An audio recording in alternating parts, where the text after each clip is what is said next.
puede mucho. Y qué lindo que es lo que dice la palabra de Dios en este lugar.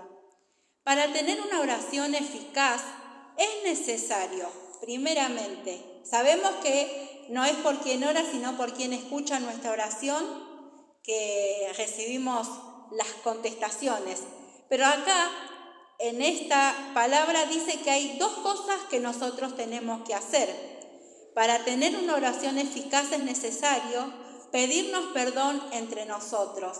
No solamente tenemos que estar a cuentas con Dios, que es lo más importante en la vida de un cristiano, estar a cuentas día a día con Dios. Dice que tenemos que estar a cuentas entre nosotros. No podemos presentarnos delante de Dios a orar si tenemos conflictos o estamos mal con algún hermano. Ni tampoco podemos traer la ofrenda delante de Dios si en nuestro corazón y en nuestra vida no está resuelta alguna situación con alguno de nuestros hermanos, porque a Dios estas cosas no le agradan. Y también dice, la segunda cosa que tenemos que hacer es orar unos por otros. Necesitamos orar unos por otros. Muchas veces solemos decirnos a nosotros mismos, ¿para qué voy a andar publicitando lo que me pasa? Sin embargo, Dios hoy nos recuerda que es importante que mi hermano o mi hermana estén orando por mí si estoy en una necesidad, o yo estar orando por alguno de ustedes si están en alguna necesidad. Necesitamos cubrirnos en oración unos a otros. Necesitamos estar atentos a nuestro hermano en oración todos los días de nuestra vida. Y también dice algo importante, si nosotros oramos unos por los otros, dice que recibimos la sanidad. La oración eficaz delante de Dios hace que seamos sanados. Dios envía sanidad sobre nuestros cuerpos, sobre nuestra alma, sobre nuestro espíritu. La oración eficaz habla también de una justicia. Dice que la oración eficaz del justo puede mucho. Y esta justicia de la que está hablando no se refiere a ninguna virtud personal. No es porque yo sea justa por mis propios medios, sino que es la virtud de Cristo en nosotros. Porque dice la palabra de Dios que hemos sido justificados por medio de la fe en Jesús. Porque creímos en Él, hemos sido justificados. Y esa es la justicia que Dios mira en nosotros. Dios nos mira a través de Cristo. Dios nos escucha a través de Jesús, porque por Él hemos sido justificados y tenemos esta justicia en nuestra vida. Que a partir de hoy podamos buscar que nuestra oración sea una oración eficaz. Para eso debemos determinar el cuándo, el cómo y el dónde. Y yo te voy a invitar para que veamos el cuándo, a que busques en 1 Tesalonicenses 5, 17 y 18.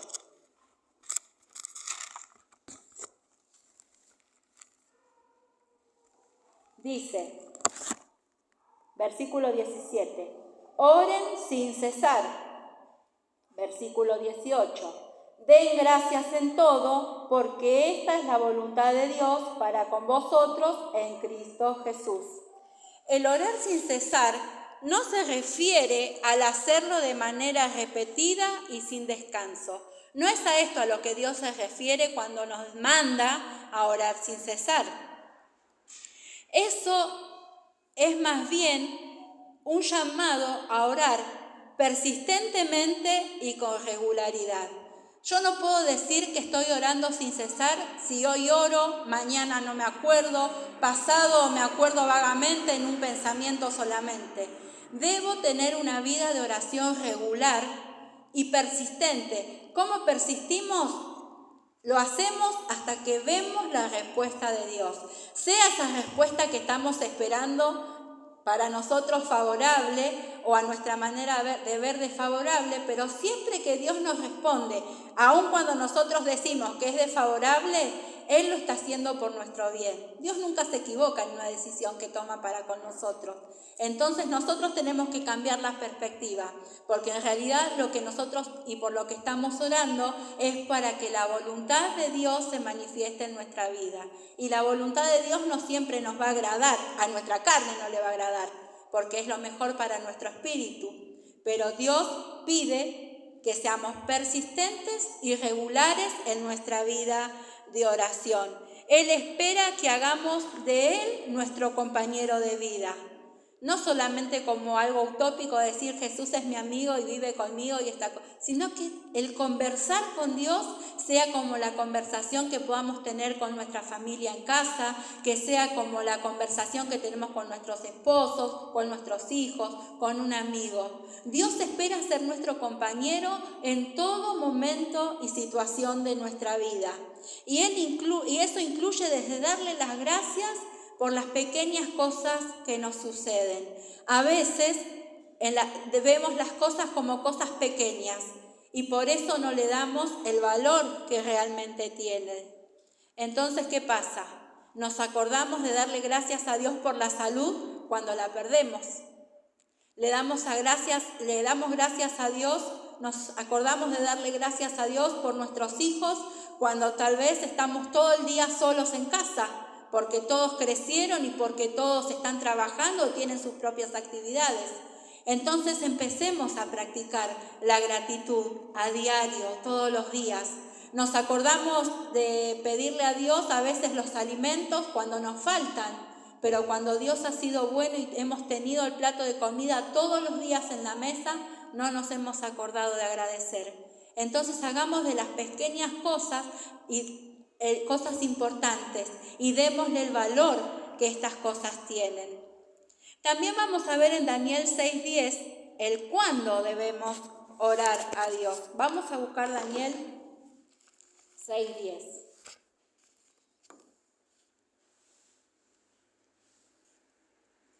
Y dice: cuando Daniel supo que el edicto había sido firmado, entró en su casa y abiertas las ventanas de su cámara que daban hacia Jerusalén, se arrodillaba 3 veces al día y oraba y daba gracias delante de Dios como lo solía hacer antes. Daba gracias delante de su Dios como lo solía hacer antes.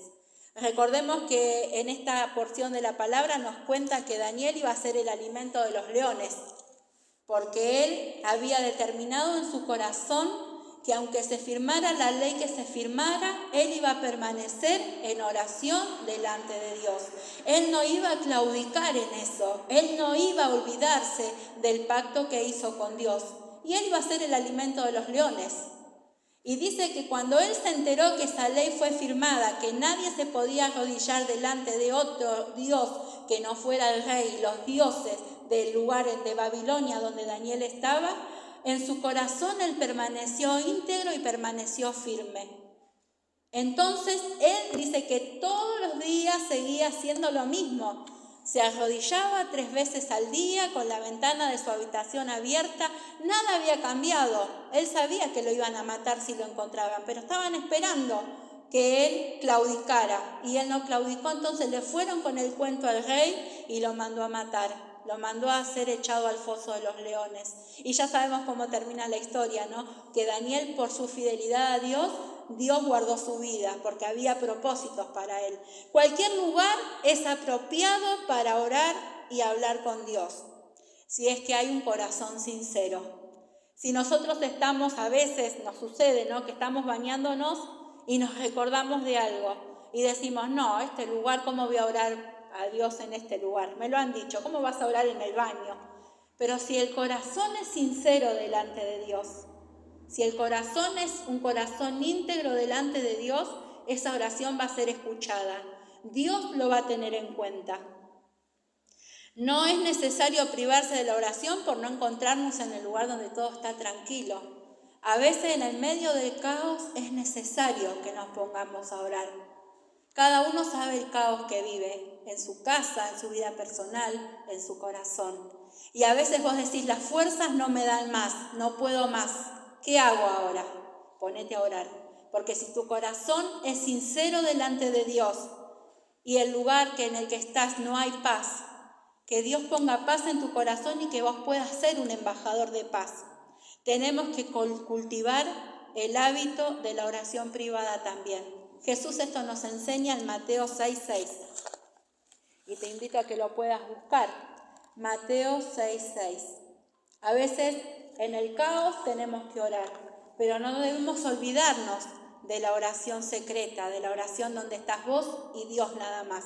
Y dice la palabra, mas tú, cuando ores, entra en tu aposento y cerrada la puerta, ora a tu Padre que está en lo secreto. Y tu Padre que ve en lo secreto te recompensará en público. Dios no se va a olvidar de tu oración secreta, porque es eficaz. Recordá que Dios te hizo justo. Y tu oración secreta, esa que nadie sabe, esa que está en tu corazón, esa que está cuando vos cerrás la puerta de tu casa, esa oración está presente delante de Dios. Y en su momento, al momento oportuno, Dios te va a recompensar en público por esa oración que vos fuiste persistente y oraste en todo tiempo. Yo no sé tu situación, yo no sé lo que estás pasando, pero Dios sí lo sabe. ¿Tenés problemas con tu familia? Orá a Dios en tu corazón. Busca el respaldo de un hermano para que te acompañe en esa oración. ¿Estás atravesando alguna enfermedad? Orá a Dios en lo secreto, pero también pedí la asistencia de otros hermanos. ¿Estás pasando alguna situación de adversidad? Pedí oración, apoyo en oración, pero que la oración secreta, esa de donde estás en intimidad con Dios, que no se pierda, cultivala, y Dios a su tiempo te recompensará en público. Y también está la oración del cómo, para que sea eficaz. Y te invito a que abras tu Biblia en el Salmo 95:6.